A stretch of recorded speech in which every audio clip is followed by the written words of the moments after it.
Se llama al estrado a la señora Adriana Calvo de Laborde. No le gustaba que le sacaran fotos, se daba vueltas o ponía cara así de enojada. Adriana Calvo para mí es mi mamá. Es la única Adriana Calvo que conozco. Mi mamá era como un torbellino. Tenemos que estar, como sea, pero tenemos que estar en la calle. Es estar aquí frente a la Casa de Gobierno reclamando, exigiendo la aparición con vida de Julio. Siento que nuevamente estamos peregrinando en busca de justicia y que los jueces de la nación no son capaces de dejar presos a estos asesinos y torturadores. Era de todo un poco y todo junto, para mí no lo podía separar. Tenía una energía increíble, hacía todo. Ella coordinaba todo en todos lados. En la casa, era el cerebro de la casa. En el laboratorio de medios porosos era la jefa. En la asociación de ex detenidos desaparecidos era la presidenta. En el gremio AGD era también la cofundadora. Tenía mucha capacidad para gestionar, delegar. Mamá nació es de Temperley, la hija menor de cinco varones. Nació la nena, cuenta siempre que la ponían de arquero. Que desde su tierna infancia aprendió a luchar contra cualquier injusticia. Señora, le hago saber que el tribunal le va a recibir declaración testimonial en el proceso seguido a los miembros de las 3 primeras juntas militares del llamado proceso de reorganización nacional. Y yo tenía muy en claro lo que pasaba si volvía a los milicos. Entonces cuando yo le reclamaba esto, que nos estaba exponiendo un montón, y que era una lucha como perdida, en mano, y que era muy grande lo que había enfrente, ella te decía que ella estaba luchando para que sus hijos vivan en un país más justo. Con 12 años, 13, 14, y con las amenazas que había, porque nos dejaban cosas en la puerta, había amenazas de bomba. Me decía que estaban todos locos, porque no eran muchos los sobrevivientes que se animaban a declarar. Eran 3, 4, cuanto muchos 7 eran en las reuniones. Veía que iban contra una cosa muy grande, o sea, como un poder muy grande, y eran muy poquitos. Y está bien, y ella te decía, bueno, pero nosotros tenemos la verdad. Y ella gritaba, están todos locos, nos van a venir a matar a todos. Porque 7 contra los malos malísimos. Que le gustaba bailar, a mamá le gustaba. Fue buena bailarina, casi entra en el Colón. Sí, cuando se tuvo que decidir, decidió por la física. Sí. Y cuando ella se recibió, le regalaron una chapa que decía Adriana Calvo y perones a domicilio. Son partículas compuestas de 3 quarks. Chino básico, gente. No era peronista mi mamá. Su actividad principal era la militancia en los derechos humanos. Y después era la docencia y la investigación.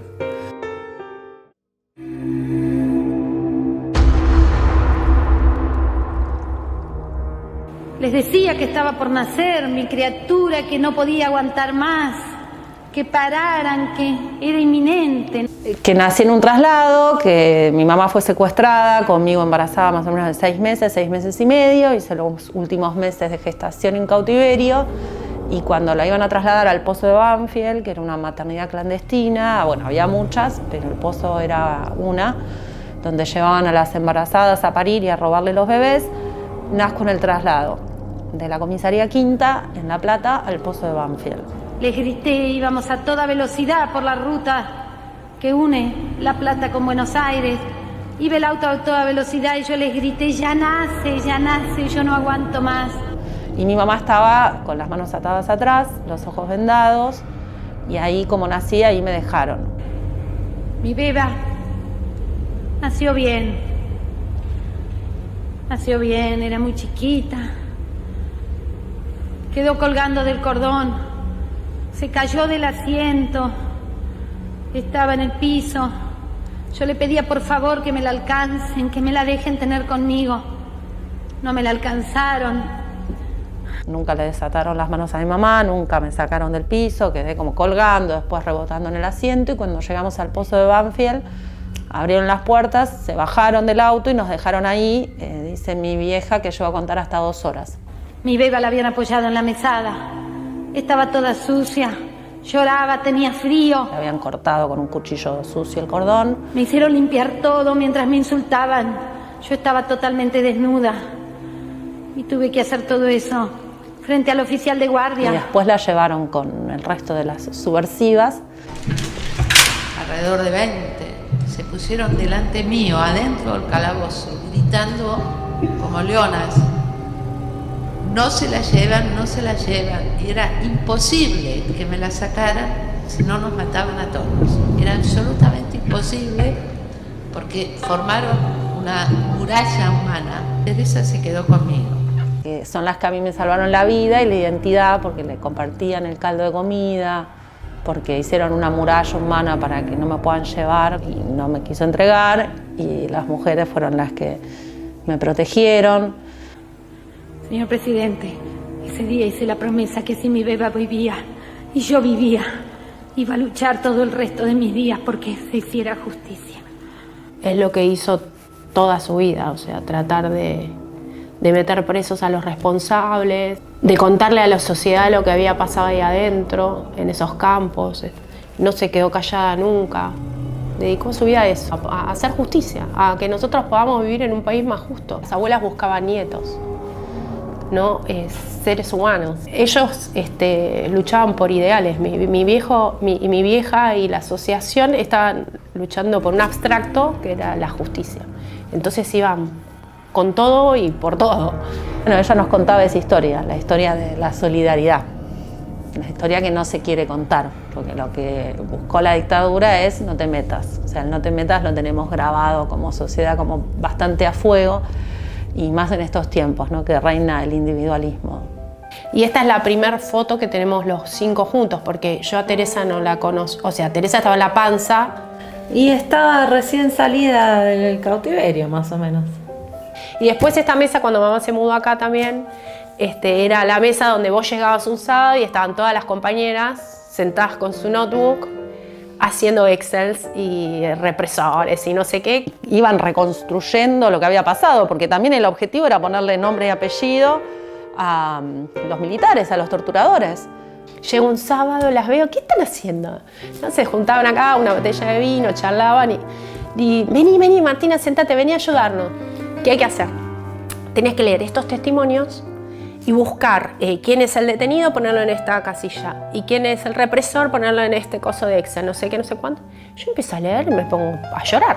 O sea, eran todos testimonios terribles. Una tarea de investigación, de recolección de datos. Mi mamá, que era muy metódica, hacía planillas Excel, curvas, de todo. Cruzaba los datos. Y después esos Excel se usaron y se usan ahora en los juicios. Porque esto es información que debería haber hecho el Estado, que la terminó haciendo mi vieja, convenciendo a unas amigas, porque había gente joven. Esta investigación está hecha por unos pocos compañeros en sus ratos libres, en las noches, en los fines de semana. No tenemos ningún compañero rentado, ni subsidios, y fundamentalmente no somos el Estado, que es quien debió hacer esto desde hace muchos años y que sigue hoy sin hacerlo. Esas 1.609 personas, 25 son los jóvenes que nacieron en cautiverio, y de 14 de esos 25... Esos Excel son historia ahora. Una transmisora. Sí, pero esa investigación la tendría que haber hecho el Estado. Como el Estado no la hacía, se puso a hacerla ella. Adriana había empezado a hacer la tesis doctoral en La Plata, que luego tuvo que interrumpir, obviamente, y después la retomó acá en la Facultad de Ingeniería, trabajando en un laboratorio que se dedicaba a los medios porosos. Y después, cuando estuvimos de un año sabático en 1982 en España, ella aprovechó ese año para escribirla. Desplazamientos de fluidos inmiscibles. Inmiscibles son dos sustancias que no se juntan, que no se mezclan, como el agua y el aceite, o no sé, el agua y el petróleo. Y mira, después lee la dedicatoria, que está muy buena, yo no la conocía y es emocionante. A Federico Luden y Jorge Bonafini, 2 de los muchos físicos detenidos desaparecidos por intentar construir un mundo más justo. En ellos, a los 30.000 y a todos los que siguen intentándolo.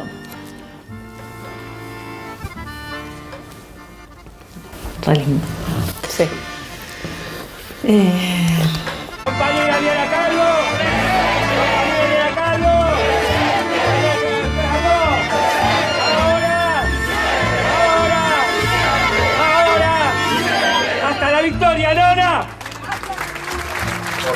Memoria, verdad y justicia. Porque ella era una memoria.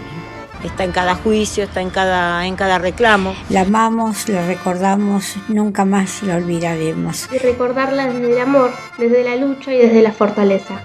No solo en los derechos humanos, contribuyó como un pilar en la construcción y la defensa de la organización sindical de los docentes. Por los 30.000 compañeros detenidos desaparecidos presentes, Adriana hasta la victoria siempre. Inteligente, astuta, fue una pieza importante en poner en pie a nuestro sindicato. Y nos queda el compromiso de defender su memoria como una responsabilidad histórica. Adriana fue una militante, brillante y con principios, y por eso dejó huellas. Que tanto dio al país en defensa de los derechos humanos, en la búsqueda de verdad y de justicia.